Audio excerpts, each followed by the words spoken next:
ॐ श्री गणेशाय नमः। अथ श्री विष्णुकवचम्। शौनक उवाच किं स्तोत्रम् कवचम् विष्णोर्मन्त्रपूजाविधि पुरा दत्तो वसिष्ठैस्ताभ्याम् च तम् भवान् वक्तुमर्हति। 12 च शूलिनः कवचादिकम् दत्तम् गन्धर्वराजाय वसिष्ठेन च किम् पुरा तदपि ब्रूहि हे सौते श्रोतुम् कौतूहलम् मम। शङ्करस्तोत्र कवचम् मन्त्रम् दुर्गविनाशनम्।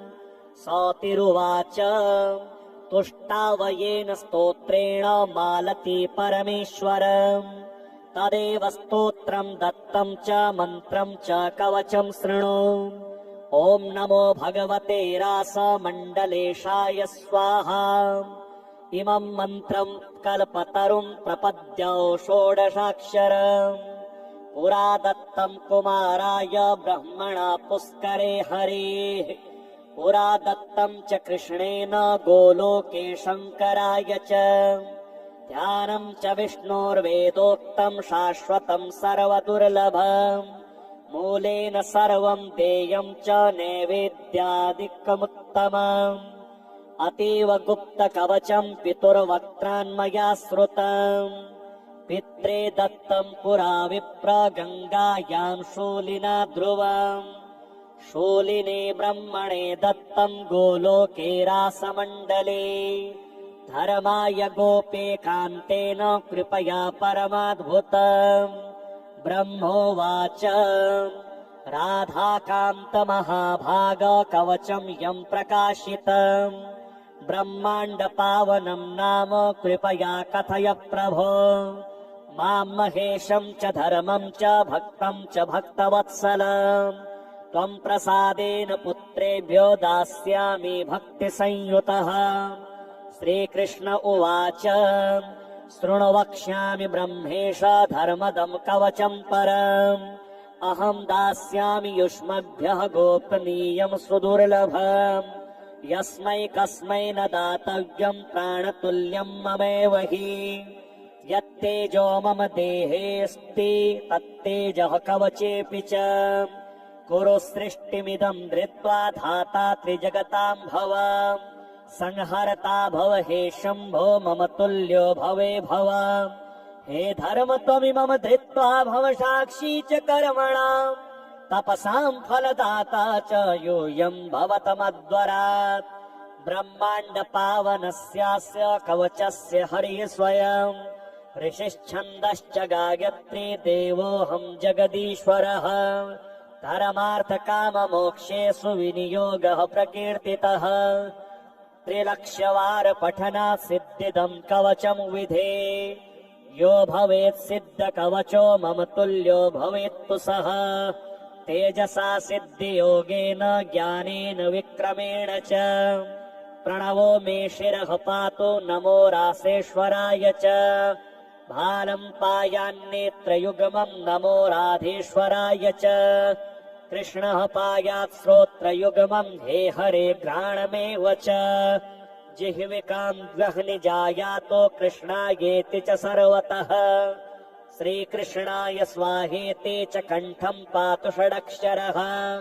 ह्रीं कृष्णाय नमो वक्त्रम् क्लीं पूर्वश्च भुजद्वयम्। नमो गोपाङ्गनेशाय स्कन्धावष्टाक्षरोऽवतु। दन्तपङ्क्तिमोष्ठयुग्मम् नमो गोपेश्वराय च। ॐ नमो भगवते रासमण्डलेशाय स्वाहा। स्वयं वक्षस्थलम् पातु मन्त्रोऽयम् 16 ऐं कृष्णाय स्वाहेति च कर्णयुग्मम् सदावतु।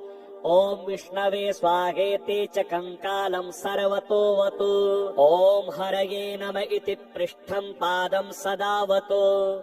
ॐ गोवर्धनधारिणे स्वाहा सर्वशरीरकम्।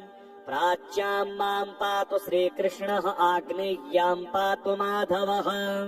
दक्षिणे पातु गोपेशो नैऋत्याम् नन्दनन्दनः। वारुण्याम् पातु गोविन्दो वायव्याम् राधिकेश्वरः। उत्तरे पातुराशेष एषान्यामच्युतः स्वयं सन्ततं सर्वतः पातो परो नारायणः स्वयम् इति ते कथितं ब्रह्मन् कवचं परमाद्भुतम् मम जीवनतुल्यं च युष्मभ्यं दत्तमेव च अश्वमेधसहस्राणि वाजपेयशतानि च कलाम्नार्हन्ति तान्येव कवचस्यैव धारणात् गुरुमभ्यर्च्य विधिवत् वस्त्रालङ्कारचन्दने स्नात्वा तं च नमस्कृत्य कवचं धारयेत् सुधीः कवचस्य प्रसादेन जीवनमुक्तो भवेन्नरः यदि स्यात् सिद्धकवचो विष्णुरेव भवेद्विजः। श्रीशिवमहिम्न स्तोत्रम् महिम्नः पारं ते परमविदुषो यद्य सदृशी स्तुतिर्ब्रह्मादीनामपि तदवसन्नास्त्वयि गिरः अथावाच्यः सर्वः स्वमतिपरिणामावधिगृह्णन् ममाप्येष स्तोत्रे हरनिरपवादः परिकरः अतीतः पन्थानं तव च महिमा वाङ्मनसयोः अतद्व्यावृत्यायं चकितमभिधत्ते श्रुतिरपि सकसस्तोतव्यः कतिविधगुणः कस्य विषयः पदे त्वरवाचीने पतति न मनः कस्य न वचः मधुस्फीता वाचः परममृतं निर्मितवतः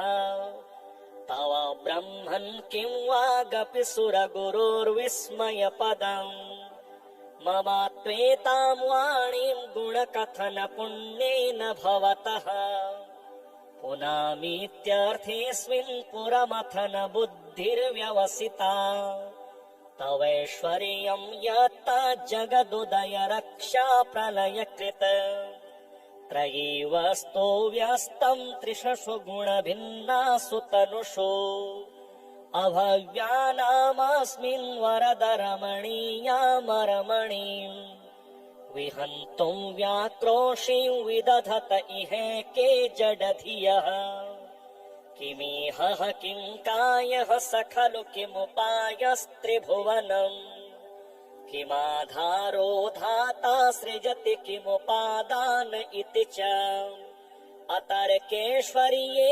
त्वय्यवनसरदुःस्थो हतधियः कुतर्कोऽयं काश्चिन्मुखरयति मोहाय जगताम् अजन्मानो लोकः किमवयववन्तोऽपि जगताम् अधिष्ठातारं किं भवविधिरनादृत्य भवति अनीशो वा कुर्याद्भुवन जनने कः परिकरो यतो मन्दास्त्वां प्रत्यमरवर संशेरत इमे त्रयी साङ्ख्यं योगः पशुपतिमतं वैष्णवमिति प्रभिन्ने प्रस्थाने परमिदमदः पथ्यमिति च रुचीनां वैचित्र्याद्रजुकुटिल नानापथजुषाम् नृणामेको गम्यस्त्वमसि पयसामर्णव इव महोक्षः खट्वाङ्गं परशुरजिनं भस्मफणिनः कपालं चेतीयत्तव वरद तन्त्रोपकरणम् सुरास्तां तां रिद्धिं दधति तु भवद्भूप्रणिहिताम् न हि स्वात्मा रामं विषयमृगतृष्णा भ्रमयति ध्रुवं कश्चिद्ब्रूते सकलमपरस्त्वं ध्रुवमिति परो द्रव्याद्रव्ये जगति गदति व्यस्तविषये समस्तेऽप्येतस्मिन् पुरमथनतैर्विस्मित इव स्तुवन् जिह्नेमि त्वां न खलु ननु दृष्टा मुखरता त्वात्मानं यत्नाद्यदुपरि विरिञ्चिर्हरिरधः परिच्छेत्तुं यातावनिलमनलस्कन्दवपुषः ततो भक्ति श्रद्धा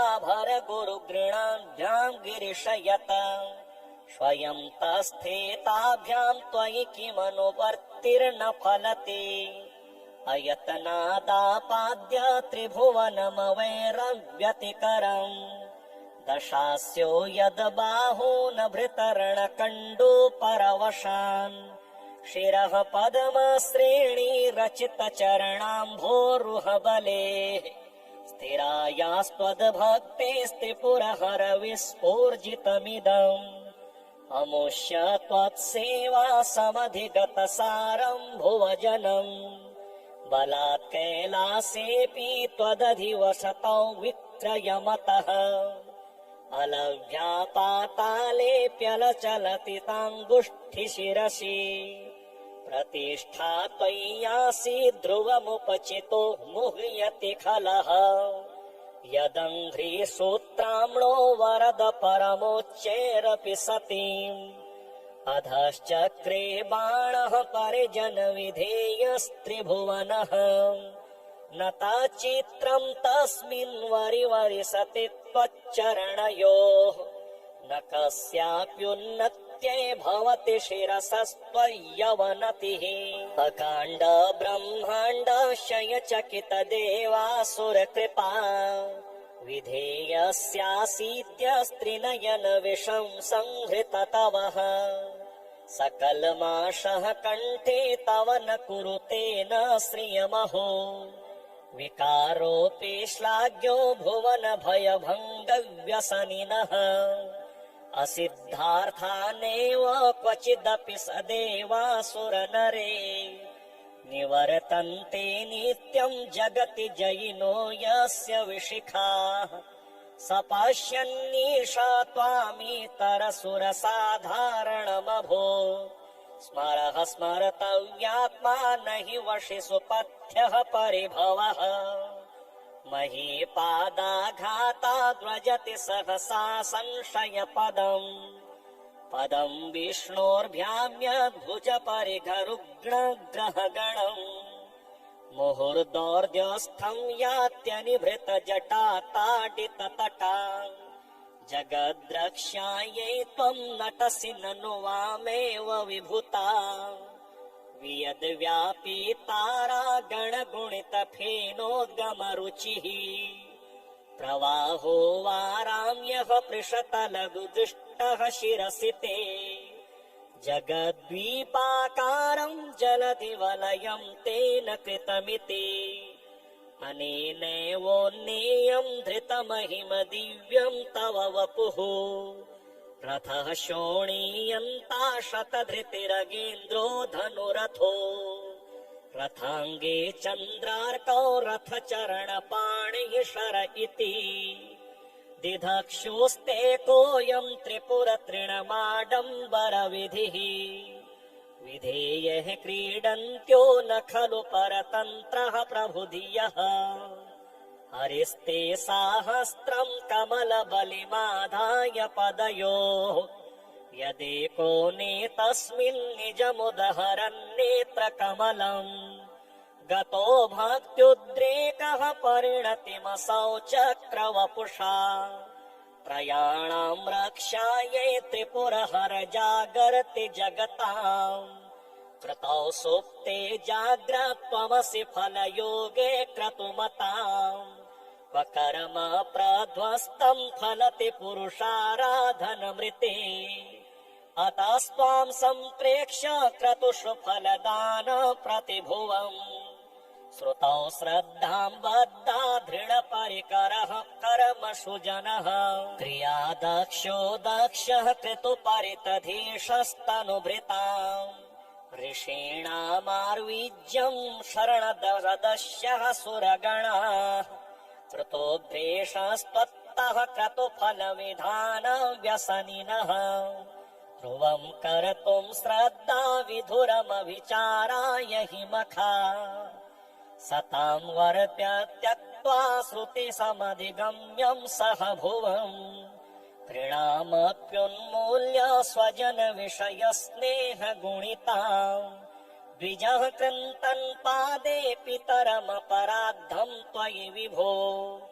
मनुष्यत्वम् सद्य 13 परिणामेन विजहौ प्रजानाथं नाथ प्रसभमभिकं स्वां दुहितरम् गतं रोहितभूतामृरमयि सुमृश्यस्य वपुषा धनुषपाणेर्यातं दिवमपि सपत्राकृतममुम् प्रसन्तं तेऽद्यापि त्यजति न मृगव्याधरभसः स्वलावण्या शंसाधृतधनुषमह्नाय तृणवत् पुरः प्लुष्टं दृष्ट्वा पुरमथन पुष्पायुधमपि यदि स्त्रीणं देवी यमनिरतदेहार्दघटना अतेति त्वामद्दा बत वरदमुग्धा युवतयः श्मशानेष्वा क्रीडा स्मरहर पिशाचः सहचराः चिताभस्मालेपः स्रगपिनिककोटिपरिकरः अमङ्गल्यं शीलं तव भवतु नामेवमखिलम् तथापि स्मृतॄणां वरद परमं मङ्गलमसि मनः प्रत्यक्षिते सविधमविधायात्तमरुतः प्रहृष्य द्रोमाणः प्रमदसलिलोत्सङ्गतिदृशः यदालोक्याह्लादं हृद इव निमज्जामृतमये दधत्यन्तस्तत्त्वं किमपि यमिनस्त्वत् किल भवान् त्वमर्कस्त्वं सोमस्त्वमसि पवनस्त्वं हुतवः त्वमापस्त्वं व्योम त्वमुधरणिरात्मा त्वमिति च परिच्छिन्नामेवं त्वयि परिणता बिभ्रति गिरम्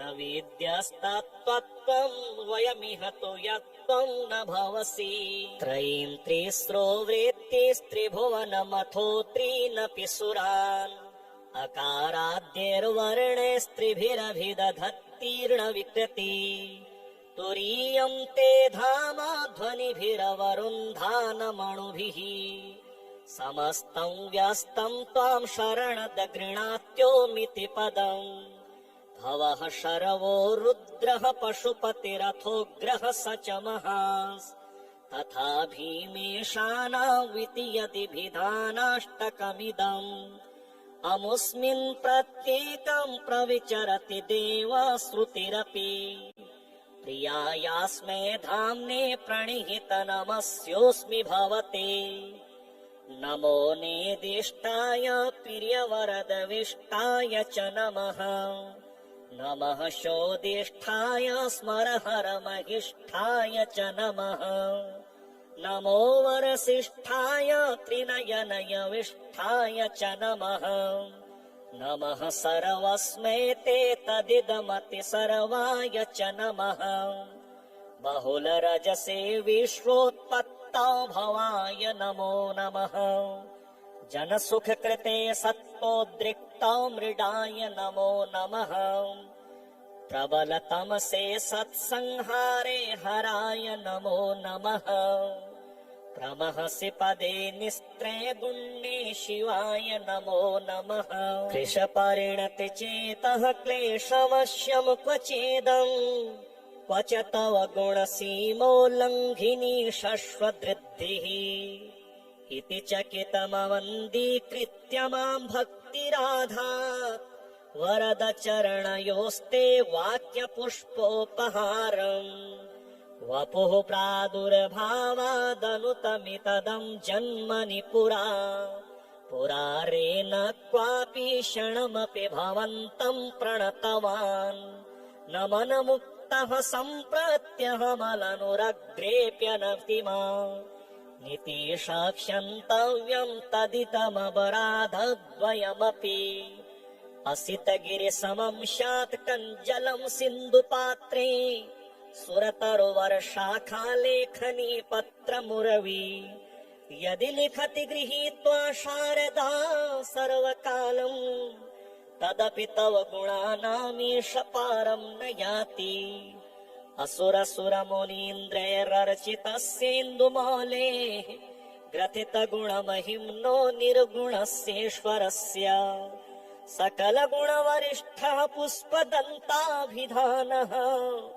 रुचिरमलघुवृत्त तं स्तोत्रमेतच्चकार अहर हर नवद्यं धूर्जटे स्तोत्रमेतत् पठति परमभक्त्या शुद्धचित्तः पुमान्यः स भवति शिवलोके रुद्रतुल्यस्तथात्र प्रचुरतरधनायुः पुत्रवान् कीर्तिमाश्च महेशान्नापरो देवो महिम्नो नापरा स्तुतिः अघोरान्नापरो मन्त्रो नास्ति तत्त्वं गुरुः परम् महिम्नः पारं ते परमविदुषो यद्य सदृशी स्तुतिर्ब्रह्मादीनामपि तदवसन्नास्त्वयि गिरः अथावाच्यः सर्वः स्वमतिपरिणामावधिगृह्णन् ममाप्येष स्तोत्रे हरनिरपवादः परिकरः अतीतः पन्थानं तव च महिमा वाङ्मनसयोः अतद्व्यावृत्यायं चकितमभिधत्ते श्रुतिरपि सकसस्तोतव्यः कतिविधगुणः कस्य विषयः पदे त्वरवाचीने पतति न मनः कस्य न वचः मधुस्फीता वाचः परममृतं निर्मितवतः तव ब्रह्मन् किं वागपि सुरगुरोर्विस्मयपदम् मम त्वेतां वाणीं गुणकथन पुण्येन भवतः पुनामीत्यर्थेऽस्मिन् पुरमथन बुद्धिर्व्यवसिता तवैश्वर्यं यत् जगदुदय रक्षा प्रलयकृत त्रयीव स्तो व्यस्तं त्रिषु गुणभिन्नासु तनुषु अभव्यानामस्मिन् वरदरमणीयामरमणीं विहन्तुं व्याक्रोशीं विदधत इहेके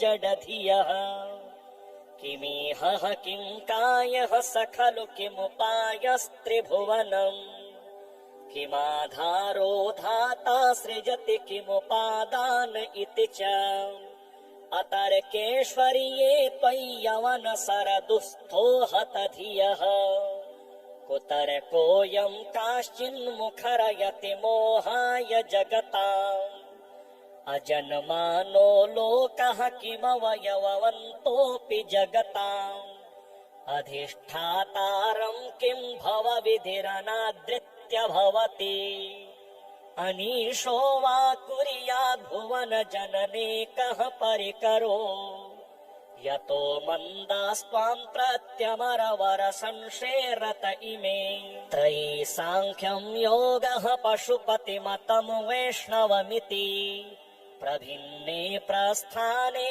परमिदमदः पथ्यमिति च रुचीनां वैचित्र्याद्रजुकुटिल नानापथजुषाम् नृणामेको गम्यस्त्वमसि पयसामर्णव इव महोक्षः खट्वाङ्गं परशुरजिनं भस्मफणिनः कपालं चेतीयत्तव वरद तन्त्रोपकरणम् सुरास्तां तां रिद्धिं दधति तु भवद्भूप्रणिहिताम् न हि स्वात्मा रामं विषयमृगतृष्णा भ्रमयति ध्रुवं कश्चिद्ब्रूते सकलमपरस्त्वं ध्रुवमिति परो द्रव्याद्रव्ये जगति गदति व्यस्तविषये समस्तेऽप्येतस्मिन् पुरमथनतैर्विस्मित इव स्तुवन् जिह्नेमि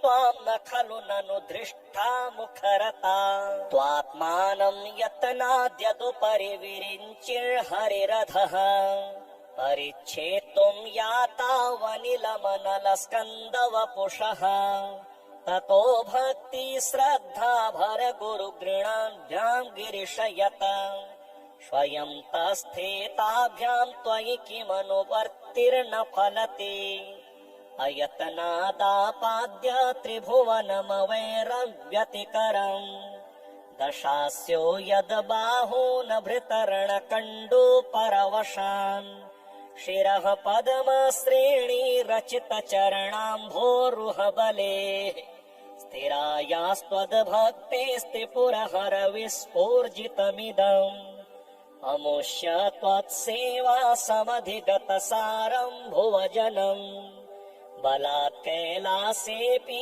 त्वदधिवसतौ विक्रयमतः अलभ्या पातालेऽप्यलचलति ताङ्गुष्ठिशिरसि प्रतिष्ठा त्वय्यासीत् ध्रुवमुपचितो मुह्यति खलः यदङ्घ्रिसूत्राम्णो वरद परमोच्चैरपि सतीम् अधश्चक्रे बाणः परिजनविधेयस्त्रिभुवनः न ताचित्रम् तस्मिन् वरिवरिसति त्वच्चरणयोः न कस्याप्युन्नत्यै भवति शिरसस्त्वय्यवनतिः अकाण्ड ब्रह्माण्डशयचकित देवासुरकृपा विधेयस्यासीत्यस्त्रिनयन विषं संहृत तवः सकलमाशः कण्ठे तव न कुरुते न श्रियमहो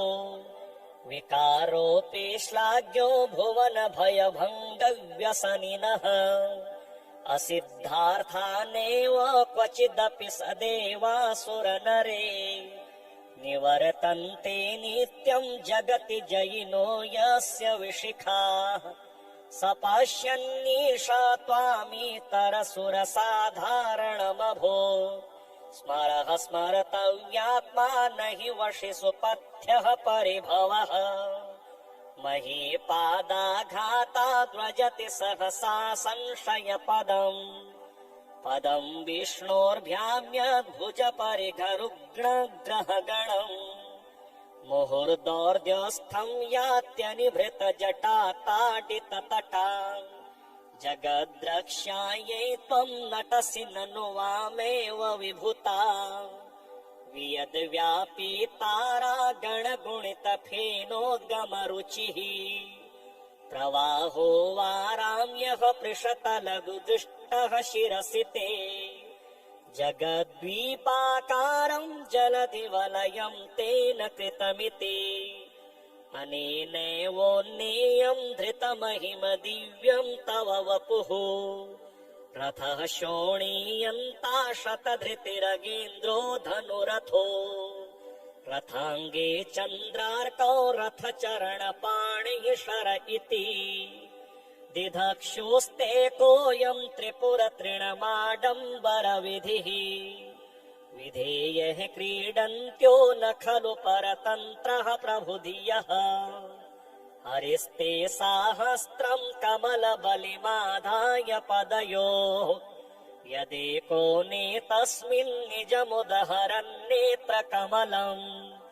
गतो भक्त्युद्रेकः परिणतिमसौ चक्रवपुषा त्रयाणां रक्षायै त्रिपुरहर जागर्ति जगताम् कृतौ सुप्ते जाग्रत्वमसि फलयोगे क्रतुमताम् कर्म प्रध्वस्तं फलति पुरुषाराधनमृते अतस्त्वां सम्प्रेक्ष्य क्रतुषु फलदान प्रतिभुवम् श्रुतौ श्रद्धां बद्धा दृढपरिकरः कर्मसु जनः क्रिया दक्षो दक्षः क्रतुपरितधीशस्तनुभृताम् ऋषीणामार्वीज्यं शरणदशः सुरगणाः कृतोभ्येषस्त्वत्तः क्रतुफलविधानव्यसनिनः ध्रुवं कर्तुं श्रद्धा विधुरमविचाराय हि मखा सतां वर्प्य त्यक्त्वा श्रुतिसमधिगम्यं सह भुवम् कृणामप्युन्मूल्य स्वजनविषयस्नेहगुणिताम् द्विजः कृन्तन् पादे पितरमपराद्धं त्वयि विभो मनुष्यत्वं सद्यस्त्रिदश परिणामेन विजहौ प्रजानाथं नाथ प्रसभमभिकं स्वां दुहितरम् गतं रोहितभूतामृरमयि सुमृश्यस्य वपुषा धनुषपाणेर्यातं दिवमपि सपत्र सहस्राकृतममुम् प्रसन्तं तेऽद्यापि त्यजति न मृगव्याधरभसः स्वलावण्याशंसाधृतधनुषमह्नाय तृणवत् पुरः प्लुष्टं दृष्ट्वा पुरमथन पुष्पायुधमपि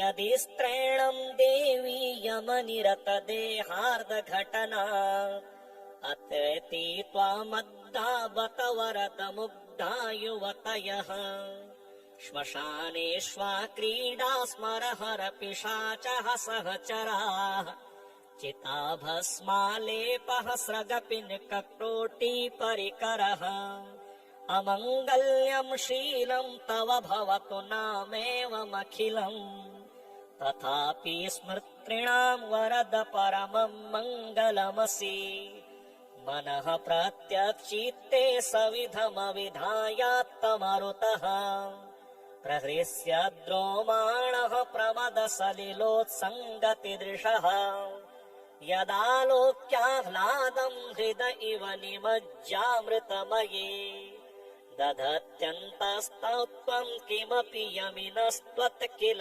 भवान् त्वमर्कस्त्वं सोमस्त्वमसि पवनस्त्वं हुतवः त्वमापस्त्वं व्योम त्वमुधरणिरात्मा त्वमिति च परिच्छिन्नामेवं त्वयि परिणता बिभ्रति गिरम् न विद्यस्तत्त्वं वयमिह तु यत्त्वं न भवसि त्रयीं त्रिस्रो वृत्तिस्त्रिभुवनमथो त्रीनपि सुरान् अकाराद्यैर्वर्णैस्त्रिभिरभिदधत्तीर्ण विकृति तुरीयं ते धाम ध्वनिभिरवरुन्धानमणुभिः समस्तं व्यस्तं त्वां शरणद गृणात्योमिति पदम् भवः शरवो रुद्रः पशुपतिरथोग्रः स च महास् तथा भीमेशानाविति यदिभिधानाष्टकमिदम् अमुस्मिन् प्रत्येकं प्रविचरति देवश्रुतिरपि प्रियायास्मे धाम्ने प्रणिहित नमस्योऽस्मि भवते नमो नेदिष्टाय प्रियवरदविष्टाय च नमः नमः शोदिष्ठाय स्मरहरमहिष्ठाय च नमः नमो वरसिष्ठाय त्रिनयनयविष्ठाय च नमः नमः सर्वस्मै ते तदिदमति सर्वाय च नमः बहुलरजसे विश्वोत्पत्तौ भवाय नमो नमः जनसुखकृते सत्त्वोद्रिक्तौ मृडाय नमो नमः प्रबलतमसे सत्संहारे हराय नमो नमः प्रमहसि पदे निस्त्रे गुण्ये शिवाय नमो नमः कृशपरिणति चेतः क्लेशवश्यं क्वचेदम् क्व च तव गुणसीमोल्लङ्घिनी शश्वदृद्धिः इति चकितमवन्दीकृत्य मां भक्तिराधात् वरद चरणयोस्ते वाक्यपुष्पोपहारम् वपुः प्रादुर्भावादनुतमितदं जन्मनि पुरा पुरारेण क्वापि क्षणमपि भवन्तं प्रणतवान् न मनमुक्तः सम्प्रत्यहमलनुरग्रेप्यनतिमा नितीशाक्षन्तव्यं तदितमपराधद्वयमपि असितगिरिसमं स्यात् कञ्जलं सिन्धुपात्रे सुरतरुवर्षाखालेखनी पत्रमुरवी यदि लिखति गृहीत्वा शारदा सर्वकालम् तदपि तव गुणानामीश पारं न याति असुरसुरमुनीन्द्रैरर्चितस्येन्दुमौले ग्रथितगुणमहिम्नो निर्गुणस्येश्वरस्य सकलगुणवरिष्ठः पुष्पदन्ताभिधानः रुचिरमलघुवृत्तं स्तोत्रमेतच्चकार अहर हर नवद्यं धूर्जटे स्तोत्रमेतत् पठति परमभक्त्या शुद्धचित्तः पुमान्यः स भवति शिवलोके रुद्रतुल्यस्तथात्र प्रचुरतरधनायुः पुत्रवान् कीर्तिमाश्च महेशान्नापरो देवो महिम्नो नापरास्तुतिः अघोरान्नापरो मन्त्रो नास्ति तत्त्वं गुरुः परम्। देवराज सेव्यमान पावनाघ्रिपङ्कजम् व्यालयज्ञसूत्रमिन्दुशेखरम् कृपाकरम् नारदादियोगी वृन्दवन्दितम् दिगम्बरम् काशिकापुराधिनाथ कालभैरवम् भजे।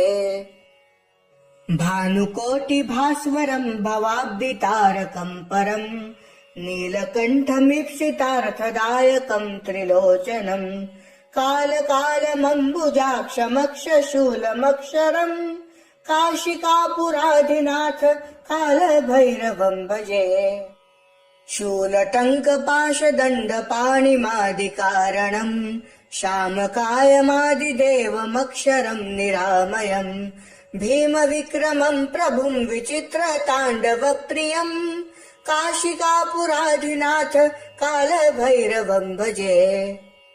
भुक्तिमुक्तिदायकम् प्रशस्तचारु विग्रहम् भक्तवत्सलम् स्थितम् समस्तलोकविग्रहम् विनिक्वनम् मनोज्ञहेम किङ्किनीलसत्कटिम् काशिकापुराधिनाथ कालभैरवम् भजे। धर्मसेतुपालकम् त्वधर्ममार्गनाशकम् कर्मपाशमोचकम् सुशर्मदायकम् विभुम् स्वर्णवर्णशेषपाश शोभिताङ्गमण्डलम् काशिकापुराधिनाथ कालभैरवम् भजे। रत्नपादुका प्रभाभिरामपादयुग्मकम् नित्यमिद्वितीयमिष्टदैवतम् निरञ्जनम् मृत्युदर्पनाशनम् करालद्रंष्ट्रमोक्षणम् काशिकापुराधिनाथ कालभैरवम् भजे। अट्टहासभिन्नपद्मजाण्डकोशसन्तति दृष्टिपातनष्टपापजालमुग्रशासनम् अष्टसिद्धिदायकम् कपालमालिकाधरम् काशिकापुराधिनाथ कालभैरवम् भजे। भूतसङ्घनायकम् विशालकीर्तिदायकम् काशीवासलोकपुण्यपापशोधकम् विभुम् नीतिमार्गकोविदम् पुरातनम् जगत्पतिम् काशिकापुराधिनाथ कालभैरवम् भजे।